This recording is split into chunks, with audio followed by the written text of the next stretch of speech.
रूस और यूक्रेन में जारी युद्ध को लेकर भारत के रुख से अमेरिका समेत कई पश्चिमी देश भले ही असहज हों, लेकिन भारत इस मामले में तटस्थ रहा।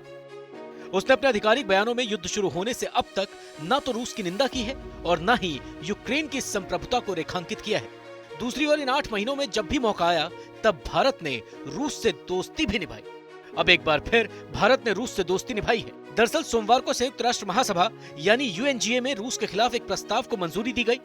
पश्चिमी देशों की ओर से प्रस्तुत किए गए इस प्रस्ताव में यूक्रेन पर हमला करके अंतर्राष्ट्रीय कानून का उल्लंघन करने के लिए क्षतिपूर्ति का भुगतान करने समेत जवाबदेह ठहराने का आह्वान किया था।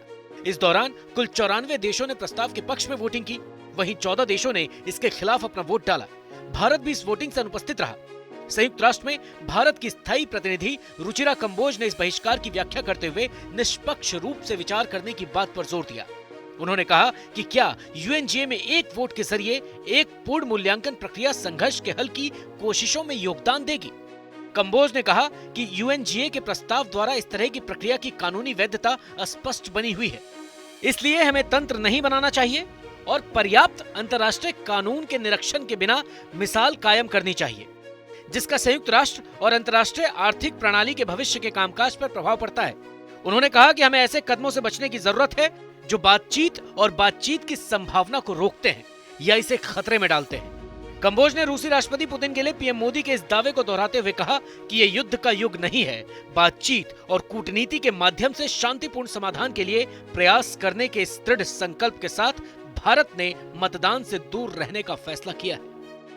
आपको बता दें कि रूस के द्वारा 24 फरवरी को यूक्रेन पर किए गए हमले के बाद से संयुक्त राष्ट्र महासभा में यूक्रेन संबंधी 5 प्रस्ताव रखे गए हैं। भारत ने संघर्ष की शुरुआत के बाद से ही रूस की निंदा नहीं की है और अपनी तटस्थ स्थिति बनाए रखी है। संयुक्त राष्ट्र के मंचों पर भारत ने लगातार हिंसा, शांति और कूटनीति की समाप्ति की वकालत की है। वहीं इस फैसले पर भारत और अमेरिका के रिश्तों पर कोई खास असर नहीं पड़ा है। इसका अंदाजा इंडोनेशिया में शुरू हुई G20 समिट के फर्स्ट सेशन के दौरान पीएम मोदी और बाइडेन की मुलाकात से लगा सकते हैं। पीएम मोदी और बाइडेन की मुलाकात खुशनुमा नजर आई। बाइडेन ने मोदी के कंधे पर हाथ रखा और पीएम मोदी ने भी उनका हाथ थामा।